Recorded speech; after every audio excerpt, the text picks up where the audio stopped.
الصلاة خير من النوم۔ السلام علیکم ورحمۃ اللہ وبرکاتہ۔ میں ہوں رشید اختر اور آپ دیکھ رہے ہیں سجاد نظامی ورلڈ۔ دوستو، حضرت امام حسین رضی اللہ تعالیٰ عنہ کا سر مبارک اور آپ کے اہل بیت رسول، یعنی کہ جو آپ کے خاندان کی شہزادیاں اور بیمار عابد یعنی امام زین العابدین جو باقی بچے ہیں، اور امام حسین کے سر مبارک کو لے کر کے یزیدی کتے ناچتے نچاتے ہوئے، اور جو مین یزیدوں کا سردار ہے امیر شام، یعنی شام کے امیر کے پاس اب آخری منزل ہے یہ قیدی قافلہ، یہ جا رہا ہے یزید پلید کے دربار میں۔ اس واقعے کو سننا اور راستے میں ایک عیسائی سے ملاقات ہوگی، وہ عیسائی امام حسین کا سر مبارک دیکھ کر آپ پر ایمان لے آتا ہے، یعنی کلمہ پڑھ کے مسلمان ہو جاتا ہے۔ پھر اسی راستے میں ایک یہودی کلمہ پڑھ کر مسلمان ہو جاتا ہے۔ پوری تاریخ میں انشاءاللہ تعالی اس واقعے میں بتانے والا ہوں۔ پھر یزید کا برا وقت یہیں سے شروع ہو جاتا ہے، یعنی اس کا انجام بہت خطرناک اسی واقعے سے شروع ہو جاتا ہے۔ تو دوستو، یزید کی بربادی، یزید کی موت اس واقعے سے شروع ہو رہی ہے۔ تو ظاہر سی بات ہے، جس نے امام حسین کو قتل کیا، جس نے شہید کیا، اس کا واقعہ بربادی کا اگر آپ نے نہیں سنیں گے تو پھر کب سنیں گے؟ تو آئیے میں شروع کرتا ہوں نواسۂ رسول کو قتل کرنے والے یزید پلید کا انجام اور یزید پلید کے دربار میں قیدی قافلہ اہل بیت رسول۔ سنیے، میں شروع کر رہا ہوں، پورا واقعہ سن لینا۔ 10 سے 15 منٹ اور 20 منٹ کا بھی ہو سکتا ہے، لیکن واقعہ سننا پورا، ٹھیک ہے؟ شروع کر رہا ہوں، اور شروع کرنے سے پہلے آپ لوگوں سے یہ کہنا چاہتا ہوں، میرے چینل پر نئے چینل کو سبسکرائب کر لیں، ساتھ ہی ساتھ بیل آئیکن آن کر لیں، تاکہ کوئی بھی واقعہ میں اپلوڈ کروں اس کی نوٹیفیکیشن آپ کو بآسانی سے مل جائے۔ ویڈیو کو اپنے دوستوں میں شیئر کر دینا، کیونکہ اگر ایسا واقعہ بھی اگر آپ نے شیئر نہیں کیا تو بڑا افسوس ہوگا۔ سنیے، بسم اللہ الرحمن الرحیم۔ امام حسین رضی اللہ تعالیٰ عنہ کا سر مبارک یزید پلید کے دربار میں پہنچنے والا ہے، اور قیدی قافلہ اہل بیت رسول اور بیمار زین العابدین جو زنجیروں میں جکڑے ہوئے ہیں وہ پہنچنے والا ہے۔ جو مین ہے ان یزیدوں کا سردار امیر شام۔ سنیں، بسم اللہ الرحمن الرحیم۔ اور پھر ابن زیاد نے سپاہیوں کو حکم دیا۔ جب یزید پلید کے دربار میں پہنچ گئے تو ابن زیاد نے سپاہیوں کو حکم دیا کہ سب کو اونٹوں پر اس طرح باندھ لو اور حسین کے سر کو بانس کے ساتھ باندھ کر پورے کوفے میں پھیریں۔ اللہ، یہ کہتا ہے ابن زیاد کہ پورے کوفے میں پھیرو، اس کو گھماؤ، اور گھمانے کے بعد دمشق کو روانہ ہو جاؤ۔ چنانچہ ایسا ہی کیا گیا۔ آگے آگے یزیدی نواسۂ رسول کا سر اقدس لیے جا رہے ہیں، اور پیچھے پیچھے اسیران کربلا کا لٹا ہوا قافلہ جا رہا ہے۔ اللہ اکبر۔ دوستو، پورا واقعہ سن لینا، انشاءاللہ دل کی دھڑکنیں تیز ہو جائیں گی سن کر کے۔ دنیا کو غموں سے بچانے والے خود سراپا غم بن کر جا رہے ہیں۔ دنیا کو قید سے چھڑانے والے خود رسیوں سے جکڑے ہوئے ہیں۔ دنیا کو جہنم کی آگ سے بچانے والے اپنے دلوں میں غم و آلام کے بھڑکتے ہوئے شعلے دبا کر جا رہے ہیں۔ دنیا کے نجات دہندہ خود گرفتار بلا ہیں۔ اہل بیت مصطفیٰ سارا گھر بار لٹوا کر خون کے آنسو روتی جا رہی ہے۔ محمد عربی کی بیٹیاں اونٹوں کی ننگی پشتوں پر رسیوں سے جکڑی ہوئی ہیں۔ کتنا سخت امتحان ہے محمد کے گھر والوں کا، اور کتنی کڑی آزمائش ہے تاجدار کون و مکان کی مقدس اہل بیت کی۔ امام زین العابدین بالکل خاموش ہو چکے ہیں۔ اللہ اکبر۔ بس مسلسل آنسو برساتے جا رہے ہیں۔ سب کے دل ٹوٹے ہوئے ہیں، سب کی امیدیں منقطع ہو چکی ہیں۔ یزید کے نمک خوار سپاہی جب بھی کوئی پڑاؤ آتا تو امام علی مقام کے سر اقدس کو نیزے پر چڑھا کر پھراتے ہیں، گھماتے ہیں۔ ایسے بدبختوں پر خدا کی اور اس کے فرشتوں کی لعنت ہوتی ہے۔ ایک پڑاؤ پر جب ایک جگہ رکے ہوئے ٹھہرے ہوئے تھے تو اس رکے ہوئے قافلے پر ایک عیسائی راہب نے پوچھا، ایک عیسائی نکل کے جا رہا تھا، اس نے پوچھا یہ کس کا سر ہے؟ تو یزیدیوں نے جواب دیا نواسۂ رسول حسین کا سر ہے۔ اللہ اکبر۔ عیسائی نے پوچھا یہ کس کا سر ہے؟ تو یزیدیوں نے کہا نواسۂ رسول یہ حسین کا سر ہے۔ راہب نے کہا تم بہت برے لوگ ہو، کیا تم اس کو ایک رات کے لیے مجھے دے سکتے ہو؟ یعنی کہ عیسائی کہتا ہے کہ تم لوگ تو بہت برے ہو، لیکن کیا اس سر کو مجھے ایک رات کے لیے دے سکتے ہو؟ میں اس کے عوض میں تمہیں 10,000 اشرفیاں دینے کو تیار ہوں۔ لالچی تو تھے ہی، یزیدی کتے جتنے بھی تھے سب لالچی تھے۔ لالچ دیا گیا، ٹکڑا پھینکا گیا کتے کو، تو دنیا کے کتوں نے فوراً قبول کر لیا اور سر اقدس اس عیسائی راہب کے حوالے کر دیا۔ راہب نے سر انور لے کر پاک صاف رومالوں میں لپیٹا، عنبر بار زلفوں میں خوشبو میں بسایا زلفوں کو، اور گود میں لے کر ساری رات روتا ہوا۔ صبح ہوئی، روتا رہا۔ صبح ہوئی تو دل کی دنیا تبدیل ہو چکی تھی، محبت اہل بیت اپنا رنگ دکھا رہی تھی۔ جناب زین العابدین کے ہاتھوں پر اسلام قبول کیا اور یزیدیوں کو 10,000 اشرفیاں گن کر دے دیں، باقی مال گرجا ہی میں رہنے دیا، اور گرجا چھوڑ کر تمام عمر خدمت اہل بیت میں گزار دی اس عیسائی نے۔ یہ میرے امام حسین کے سر کی کرامت، اللہ اکبر، سر مبارک کی کرامت، سبحان اللہ۔ اس نے ایمان جو ہے لے آیا اور جتنی دولت تھی سب گرجا گھر میں چھوڑ کر، اور بس پوری زندگی جب تک وہ زندہ رہا امام حسین کے خاندان والوں سے اس نے محبت میں گزار دی۔ پھر اس کے بعد آگے کیا ہوتا ہے؟ دوسرے پڑاؤ پر یزیدی ان اشرفیوں کو تقسیم کرنے لگے تو وہ مٹی کی ٹھیکریاں بن چکی تھیں، یعنی جو اشرفیاں دی تھی اس عیسائی نے وہ مٹی کی ٹکڑے بن گئے، اور ہر ٹھیکری کے سمت لکھا تھا وَلَا تَحْسَبَنَّ اللَّهَ غَافِلًا عَمَّا يَعْمَلُ الظَّالِمُونَ، اور ہرگز اللہ کو ظالموں کے کاموں سے غافل نہ سمجھنا۔ اور پھر دوسری طرف اس ٹھیکڑی پتھر پر لکھا تھا وَسَيَعْلَمُ الَّذِينَ ظَلَمُوا أَيَّ مُنقَلَبٍ يَنقَلِبُونَ، جنہوں نے ظلم کیا ہے اب وہ جانے جاتے ہیں کہ کس پلٹے کا پلٹا کھاتے ہیں۔ قافلہ جب بحران پہنچا تو ایک یہودی یحییٰ نامی ملا، یعنی یحییٰ نام کا ایک شخص ملتا ہے یہودی۔ اس نے سر حسین نیزے پر دیکھا تو پوچھا یہ کس کا سر ہے؟ یزیدیوں نے کہا حسین ابن علی کا۔ اللہ اکبر۔ اس نے پوچھا کہاں سے لائے ہو؟ انہوں نے کہا کہ کربلا میں ایسے ایسے خاندان اہل بیت کو قتل کر کے اب اس سر کو یزید کے دربار میں پیش کریں گے۔ یحییٰ نے سنا تو مشتعل ہو گیا۔ اس نے کہا تمہیں اس فخر سے یہ واقعہ بیان کرتے ہوئے شرم آنا چاہیے، تم انتہائی بے غیرت ہو، بڑے بے غیرت ہو، بے شرم ہو، اسلام لا کر بھی تم نے آل رسول کو شہید کر دیا ہے، تمہارا حشر انتہائی خوفناک ہوگا۔ یزیدی بھڑک گئے جب اس یہودی نے یہ کہا کہ تمہارا حشر بہت خطرناک ہوگا۔ ایک نے تلوار نکال کر اسے قتل کر دینے کی کوشش کی، پھر اس نے بھی تلوار نکالی، اس یہودی نے سگے یزید یعنی یزید کا کتا قتل ہو گیا، اس نے کاٹ ڈالا، اس یہودی نے قتل کر دیا، اور پھر سب نے حملہ کر دیا۔ یحییٰ نے 4 اور قتل کر دیے، اور پھر خود بھی وہ یحییٰ یہودی قتل ہو گیا۔ خدا جانے فتوے کی روح سے اسے مسلمان سمجھا جائے گا یا نہیں۔ البتہ روایتوں میں آتا ہے کہ اس شہر کے دروازہ باب الحیران پر اس کا مزار مرجع خاص و عام ہے، اور وہاں پر لوگوں کی دعائیں بھی قبول ہوتی ہیں، اور مزار بھی یحییٰ شہید کے نام سے مشہور ہے۔ جی ہاں، آج بھی یہ سچا واقعہ ہے۔ اللہ اکبر۔ اس کے بعد کیا ہوتا ہے؟ پھر موصل شہر آیا تو چند یزیدی سپاہی حاکم شہر کے پاس گئے کہ ہم امیر کوفہ کے بھیجے ہوئے امیر شام کے پاس جا رہے ہیں، ہم کربلا میں عظیم معرکہ سر کر کے آئے ہیں، ہمیں رات یہاں بسر کرنا ہے، ہمارے لیے خورد و نوش اور رہائش کا انتظام کریں۔ یعنی وہ یزیدی کتے کہہ رہے ہیں وہاں کے بادشاہ سے، موصل شہر جو آیا اس کے بادشاہ سے، کہ ہمارے کھانے کا اور رہنے کا انتظام کیا جائے۔ باقی لوگ پیچھے آ رہے ہیں۔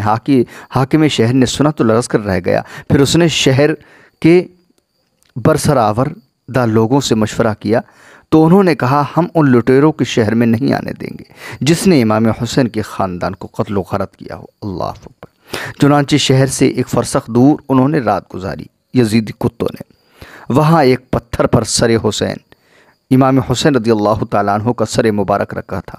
وہ پتھر سرخ ہو گیا اور آج بھی وہ پتھر سرخ ہے اور اس پتھر سے خون کی بوندیں نکلتی، خون نکلتا ہے۔ ایسا ہو گیا جیسے اسے خون میں ڈبویا گیا ہو۔ لوگ اس پتھر کی زیارت کو دور دور سے آیا کرتے تھے اور آج بھی آتے ہیں۔ اور پھر عبد الملک بن مروان نے اپنے دور اقتدار میں وہ پتھر وہاں سے اٹھوا لیا۔ بالآخر اسیران کربلا کا قافلہ بھی دمشق پہنچ گیا۔ اللہ اکبر۔ اور یزید کے آدمی امام علی مقام کا سر اقدس لے کر بھی یزید کے شیطانی دربار میں پہنچ گئے۔ یزید تخت حکومت پر بڑی نخوت سے بیٹھا ہوا تھا کہ زہر بن قیس آگے بڑھا۔ یزید نے پوچھا کیا خبر ہے؟ اس نے کہا سب ٹھیک ہے۔ حسین 18 آدمی اہل بیت کے اور 60 کے قریب حمایتوں کے ساتھ آیا ہوا تھا۔ ہم نے اسے اطاعت امیر پر مجبور کیا لیکن اس نے انکار کر دیا۔ پھر ہم نے انہیں صبح ہوتے ہی اس حالت میں قتل کر دیا۔ یعنی کہ پورا اس یزیدی کتے نے، زہر بن قیس جو یزیدی کتا تھا، اس نے سارا حال بتایا کہ اس طریقے سے ہم نے قتل کر دیا کہ اس کے ساتھی آگے آگے بھاگتے پھرتے تھے اور چھپتے پھرتے تھے۔ اس کے تمام ساتھیوں کے سر کاٹ کر کوفہ لائے گئے ہیں اور ان کی لاش چیلیں اور گدھیں نوچ رہی ہوں گی۔ اور پھر اس نے کپڑے سے امام حسین کا سر کھول کر آگے رکھ دیا اور بتایا، یعنی کہ یہ کہتا ہے وہ یزیدی کتا کہ ہم ساری لاشوں کو وہیں چھوڑ کر کے چلے آئے ہیں کیونکہ ان کی لاشوں کو چیلیں اور گدھ نوچ رہے ہوں گے، لیکن امام حسین کا سر ہم لے کر کے آئے ہیں۔ اور اس کپڑے سے کھول کر امام حسین کا سر اس یزید کے سامنے رکھ دیا اور بتایا کہ باغیوں کی عورتوں کو بھی رسیوں میں جکڑ کر ساتھ ہی لایا گیا، ہم ساتھ میں لے کر کے آئے ہیں۔ یزید نے سر امام کو دیکھا تو اس کا مکروہ چہرہ کھل گیا اور پھر اس نے قیدیوں کو دربار میں حاضر ہونے کا حکم بھی دے دیا۔ یزید کے دربار میں یہودیوں کا عالم بھی بیٹھا ہوا تھا۔ جب اسے پتہ چلا کہ نواسہ رسول کا سر ہے تو اس نے کہا کہ تم کیسے مسلمان ہو؟ اللہ اکبر۔ وہ یہودی کہتا ہے، جی عیسائی کہتا ہے، وہ ایک عالم جو بیٹھا ہوا تھا۔ حضرت داؤد علیہ السلام کی 70ویں پشت سے ہوں، وہ پادری مولوی کہتا ہے، لیکن پھر بھی میری قوم میرا اس طرح احترام کرتی ہے جیسے میں ہی ان کا پیغمبر ہوں، مگر تم نے تو اپنے رسول کی بیٹی کے بیٹے کا سر قلم کر دیا ہے۔ بتاؤ تو صحیح تم مسلمان کہلانے کے حقدار کیسے ہو؟ ایک عیسائی بیٹھا ہوا تھا، اس نے کہا مجھے ان کے اسلام پر حیرت ہوتی ہے۔ ہمارے گرجے میں حضرت عیسیٰ علیہ السلام کے گھوڑے کا ایک سم ہے جسے ہم نے خوشبو سے معطر کر کے شیشے میں سجایا ہوا ہے اور ہزاروں عیسائی ہمہ وقت اس کی زیارت کے لیے جمع رہتے ہیں۔ انہیں اس پیغمبر کی امت کہلانے کا کیا حق ہے جنہوں نے اس کے نواسے کو شہید کر دیا؟ دیگر اراکین دربار بھی چیمے گوئیاں کرنے لگے تو یزید مصلحت وقت کے تحت خاموش رہا۔ یعنی پورے اس کے دربار میں چیمے گوئیاں ہو رہی ہیں، یہ غلط کیا، یہ غلط کیا، لیکن ہوتا کیا ہے؟ اس کی بربادی تو سنو دوستو۔ یزید کے سامنے اسیران اہل بیت آئے تو اس نے امام زین العابدین کو مخاطب کر کے کہا، لڑکے تیرا نام کیا ہے؟ تو امام زین العابدین نے، بیمار زین العابدین نے فرمایا، عابد ابن حسین، یعنی میں حسین کا بیٹا ہوں، میرا نام عابد ہے۔ یزید نے کہا، تیرے باپ نے میرے حق سلب کرنے کی کوشش کی، میرا رشتہ کاٹا، میری حکومت چھیننے کی کوشش کی، اس پر خدا نے اس سے جو سلوک کیا وہ تمہارے سامنے ہے۔ اب حضرت بیمار زین العابدین نے فرمایا، جناب سجاد نے بجائے کوئی جواب دینے کی قرآن مجید کی آیت تلاوت فرمائی، قرآن پاک کی تلاوت شروع کر دی، ما اصاب من مصیبت فی الارض ولا فی انفسکم الا فی کتاب من قبل ان نبرأها ان ذلک علی اللہ یسیر لکی لا تأسوا علی ما فاتکم ولا تفرحوا بما آتاکم واللہ لا یحب کل مختال فخور۔ کوئی ایسی مصیبت دنیا اور تمہاری جانوں پر نہیں آتی جو تمہاری پیدائش سے پہلے لکھی ہوئی نہ ہو۔ یہ بات بتا دی گئی ہے کہ تم اس چیز کا افسوس نہ کرو جو تم سے لے لی جائے اور اس چیز پر فخر نہ کرو جو تمہیں دی جائے۔ یزید نے قرآنی جواب سنا تو اسے بڑا ناگوار گزرا اور سر پٹا کر رہ گیا۔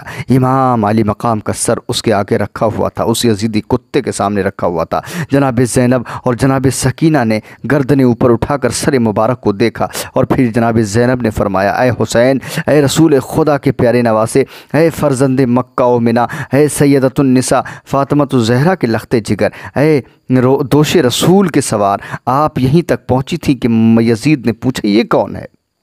حضرت زینب اور حضرت سکینہ بول رہی تھی۔ اس یزید کہتا ہے یہ کون ہے؟ تو حضرت بیمار حسین العابدین نے بتایا یہ میری پھوپھی جناب زینب بنت علی ہیں، اللہ اکبر، امام حسین کی بہن ہے، میرے والد کی بہن ہے یہ۔ یزید نے کہا کیا حسین یہ نہ کہتا تھا کہ میں یزید سے بہتر ہوں، میرا باپ اس باپ سے بہتر ہے؟ یزید کہتا ہے۔ اب حضرت زینب کیا فرماتی ہیں؟ اس یزیدی کتے کو کیا جواب دیتی ہیں؟ جناب زینب نے فرمایا ہاں میرے بھائی کا یہی فرمان تھا اور یہ بالکل درست ہے، اور میں بھی یہی کہتی ہوں کہ میرا بھائی اور میرا باپ تجھ سے اور تیرے باپ سے بہتر تھے۔ یزید نے کہا، پھر یزید کہتا ہے تیرے نانا میرے دادا سے اور تیری ماں میری ماں سے ضرور افضل ہیں، مگر تیرا باپ میرے باپ سے بہتر نہیں ہے، ان کا فیصلہ خدا کرے گا۔ پھر حضرت زینب فرماتی ہیں، زینب نے فرمایا خدا کے فیصلے سے پہلے دنیا کے آنکھیں بھی فیصلہ کر رہی ہیں۔ یزید نے اور بھی بڑھ چڑھ کر بہت سی باتیں کی، اور پھر اپنے بڑوں کا نام لے کر شعر پڑھنے لگا، جن کا مطلب یہ ہے کاش آج میرے خاندان کے وہ لوگ موجود ہوتے جنہیں جنگ بدر میں قتل کیا گیا تھا، تو خوش ہو کر مجھے شاباش دیتے کہ تم نے بنی ہاشم کے بہت بڑے سردار کو قتل کر کے بدر کے دن کا بدلہ لے لیا ہے۔ اور پھر چھڑی امام علی مقام کے لبوں کو لگا کر کہنے لگا تو نے اسی منہ سے میری خلافت کا انکار کیا تھا، اللہ اکبر۔ یعنی امام حسین کا سر مبارک رکھا ہوا ہے، اور وہ یزیدی کتا امام حسین علی مقام کے منہ پر چھڑی مار کر یہ کہتا ہے۔ اس کے بعد حضرت زینب نے پھر فرمایا یزید حسین تیری خلافت کو کیسے تسلیم کر لیتے جبکہ اب بھی تیری باتوں سے کفر کی محبت اور اسلام سے دشمنی کی بو آ رہی ہے۔ تو بدر کے کافر مقتولوں کا انتقام نواسۂ رسول سے لینے کا اقرار کر رہا ہے، تیرے سینے میں خاندانی عداوت اور کینہ پروری کی آگ بھڑک رہی ہے، اور تو نے میرے بے گناہ بھائی کو شہید کر کے ٹھنڈی کر لی ہے، اللہ اکبر اللہ اکبر اللہ اکبر۔ تو نے اولاد عبد المطلب کے ستاروں کی روشنی ختم کر کے پرانی عداوت کا بدلہ لیا ہے، اور پھر بڑوں کو پکار رہا ہے۔ یاد رکھ کہ وہ وقت قریب آنے والا ہے کہ تو بھی ان کے پاس پہنچ جائے گا۔ تو نے اپنے بوڑھے مقتولوں کی آواز پر لبیک کہتے ہوئے خون حسین بہا کر اسلاف کے کفر کے ساتھ تقرب حاصل کر لیا ہے، اور اس پر یہ جرت کہ تو اعلان بھی کر رہا ہے، کیا تیرے دل میں ذرہ برابر بھی خوف نہیں کہ تیرا حشر نشر سے بھی ایمان اٹھ گیا ہے؟ کیا تو خدا تعالیٰ کے محاسبے سے اس قدر بے نیاز ہو گیا ہے؟ یاد رکھ، حضرت زینب کہتی ہیں، یاد رکھ وہ وقت عنقریب آنے والا ہے جب تجھے اس ظلم و ستم کی سزا بھگتنا پڑے گی۔ میرے بھائی کا خون تیرے محلوں کی دیوار اور تخت حکومت پر بجلی بن کر گرے گا، اور پھر تیرے لیے آگ ہی آگ ہو گئی۔ مدینۃ العلم کی نواسی اور باب العلم کی بیٹی کا خطبہ سنا تو تمام درباری سکتے میں آ گئے۔ پھر ایک شامی حرامی اٹھا اور اس نے جناب سکینہ کی طرف اشارہ کر کے کہا کہ امیر یہ لڑکی مجھے دے دو۔ جناب سکینہ حضرت سیدہ زینب سے چمٹ کر پیچھے بیٹھ گئیں، تو جناب زینب نے پکار کر کہا، کیا کہا کمینے، تیری یہ جرت، ناموس رسول پر آنکھ اٹھاتا ہے، بے شرم، اس کا حق نہ تجھے ہے اور نہ تیرے امیر کو۔ یزید نے سنا تو غصے سے جل کر اور یوں بکواس کرنے لگا کہ تم جھوٹی ہو، مجھے اس کا حق حاصل ہے، میں اگر چاہوں تو ابھی ایسا کر سکتا ہوں، اللہ اکبر۔ سکینہ کی طرف انگلی اٹھا رہا ہے ایک شامی حرامی، یعنی شام کا ایک یزیدی کتا۔ حضرت زینب نے فرمایا غلط کہتے ہو، تمہیں اس کا حق خدا نے ہرگز نہیں دیا کہ بناتے رسول کو مال غنیمت سمجھ کر تقسیم کر دو۔ اپنا یہ حق بنانے کے لیے تمہیں برسر عام یہ اعلان کرنا پڑے گا کہ تم ملت مصطفیٰ سے نکل گئے ہو اور تم نے دین محمدی کو چھوڑ کر دوسرا دین اختیار کر لیا ہے۔ تمہاری پہلی گفتگو سے تو کفر کی صاف بو آتی ہے، اب یہ اعلان بھی کر سکتے ہو تو کر دو۔ یزید اور بھی غصے میں آ گیا اور آگ بگولا ہو کر کہنے لگا، دین سے تیرا باپ اور تیرا بھائی بھی نکل چکا ہے۔ جناب زینب نے جواب دیا، اللہ کا دین میرے نانا کا اور میرے باپ اور میرے بھائی نے ہی، یعنی اللہ کا دین میرے نانا، میرے باپ اور میرے بھائی نے ہی دنیا کو دیا ہے۔ یزید چلایا، اے دشمن خدا تو جھوٹی ہے۔ جناب زینب نے فرمایا، ظالم تو زبردستی حاکم بن بیٹھا ہے، ظلم سے گالیاں بکتا ہے اور جبر و تشدد سے اللہ تعالیٰ کی مخلوق اور صدائے حق کو دباتا ہے۔ بنت علی کی حق و صداقت کی آواز نے تخت یزید کو لرزا کر رکھ دیا۔ اس نے شرمندہ ہو کر گردن جھکا لی اور شامی حرامی کو غصے سے کہنے لگا کہ تم دفع ہو جاؤ میرے دربار سے۔ اب یزید دربار میں جمع ہونے والے شہریوں کے چہروں کو بھی پڑھ رہا تھا۔ یزید پڑھ رہا ہے، اس لیے خاموشی ہی مناسب سمجھی۔ یزید نے بنت علی کی بے لاگ گفتگو سنی تو عوام سے بھی ڈرنے لگا، کیونکہ اس کو دکھ رہا تھا کہ میرا انجام جو ہے اب بہت برا ہونے والا ہے۔ یہی یزید کی شکست اور اس کی موت تھی۔ مگر تخت حکومت کی رعونت کس طرح دبنے دیتی؟ لوگوں کے ذہن بدلنے کے لیے پھر بھی کہہ ہی دیا، میں تخت حکومت کا مالک ہوں۔ اگر خدا تیرے بھائی سے خوش ہوتا تو یہ اس بے بسی کی موت نہ مرتا۔ خدا مجھ سے خوش ہے جس نے مجھے تخت حکومت دے رکھا ہے، مجھے لاکھوں عادیوں پر حاکم بنا رکھا ہے۔ خدا تیرے بھائی کے ساتھ ہوتا تو اس کی ضرور مدد کرتا۔ خدا میرے ساتھ ہے، اس نے تیرے بھائی کو بغاوت اور سرکشی کی سزا دے دی۔ میں اس تخت پر بیٹھا ہوں اور تیرے بھائی کا کٹا ہوا سر میرے سامنے پڑا ہے۔ دربار میں کئی لوگوں نے اس کی نخوت و تکبر میں ڈوبی ہوئی گفتگو کا برا مانا، یعنی یزید کی باتوں کا اسی کے ماننے والوں نے برا مانا اور دل سے برا بنایا اور دل سے اس کے ساتھ نفرت کا اظہار بھی کیا۔ یہی یزید کی حقیقی شکست تھی۔ ابھی یہ بات جاری ہی تھی، گفتگو ہو رہی تھی کہ مسجد سے مؤذن کی آواز آئی، اللہ اکبر اللہ اکبر، اللہ اکبر اللہ اکبر، اشہد ان لا الہ الا اللہ، اشہد ان لا الہ الا اللہ۔ اور جب مؤذن نے اشہد ان محمد رسول اللہ کہا تو جناب زین العابدین نے فرمایا، یزید اب بتاؤ کس کی حکومت قائم ہے؟ شہر تمہارا ہے، تخت تمہارا ہے، لیکن نام میرے باپ کے نانا کا گونج رہا ہے کہ تیرے باپ کے نانا کا یا تیرے نانا کا یا کسی اور کے نانا کا یا باپ کا۔ اب بتاؤ حقیقی حکومت تمہاری ہے یا ہماری ہے؟ دربار میں ہجوم عام ہو چکا تھا۔ امام زین العابدین کے ان الفاظ نے بڑا گہرا اثر کیا۔ مشتعل لوگوں کی آواز آئی، حکومت حسین کی نانا کی ہے، حسین زندہ ہیں، حسین کے قاتل درندے ہیں، بے غیرت ہیں، بے حیا ہیں۔ غصے میں آگے ہوئے عوام کے ہجوم پر بڑی مشکل سے قابو پایا گیا۔ یہی یزید کی شکست اور امام حسین کی فتح تھی۔ حسین جان دے کر زندہ ہو گئے تھے اور یزید حسین کی جان لے کر مردہ ہو گیا تھا۔ حسین کے قاتل مردہ ہو گئے تھے، روح اسلام آزاد ہو رہی تھی، مقصد حسین پورا ہو رہا تھا۔ پھر جناب زینب نے ارشاد فرمایا، یزید تمہاری غیرت بالکل مر چکی ہے۔ تمہیں حیا ہوتی تو ناموس رسول کو اس طرح دربار میں طلب کر کے رسوا نہ کرتا۔ اے فتنہ گو، کیا تیرا دل ابھی تک ٹھنڈا نہیں ہوا؟ ہمارا سب کچھ لوٹ کر بھی تیری وحشت کو سکون نہیں ملا، گلستان فاطمہ کو اجاڑ کر بھی تیری درندگی کو صبر نہیں آیا۔ ظالم سن، میرے نانا تیرے نانا سے افضل ہیں، میرا باپ تیرے باپ سے افضل ہے، میری ماں تیری ماں سے افضل ہے، اولاد رسول اولاد ابو سفیان سے افضل ہے، اولاد خلید خدیجہ اولاد ہندہ سے افضل ہے۔ پھر تجھے یہ خیال کیوں نہ آیا کہ ابو سفیان کی بہو بیٹیاں تو پردے میں بیٹھی ہیں اور محمد عربی کی بہو بیٹیاں اس طرح برسر عام تیرے دربار میں قیدی بن کر کھڑی ہوں؟ اللہ اکبر۔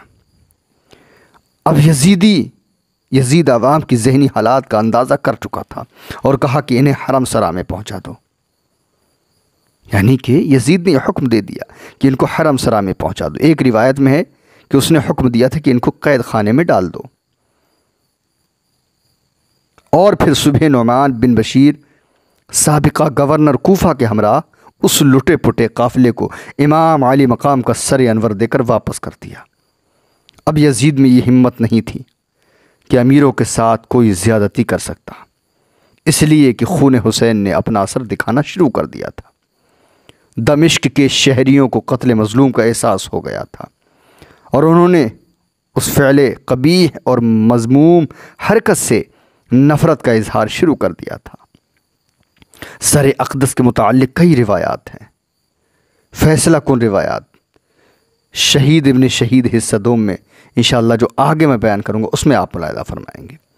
ایک روایت ہے کہ قافلہ اہل بیت کربلا کے راستے ہی، یعنی جو وہاں سے جو واپس کیا اس یزید نے، امام حسین کا خاندان جو باقی بچا تھا، بیمار زین العابدین اور خواتین اسلام، پردہ نشین امام حسین کی زوجہ اور آپ کی بہن اور آپ کی بھتیجی اور آپ کی بہن جو بھی بچی تھی، کربلا کے راستے ہی مدینہ منورہ کو واپس آیا اور کربلا میں امام علی مقام کا لاش اقدس تلاش کر کے اس کے ساتھ ہی سر کو بھی دفن کر دیا گیا۔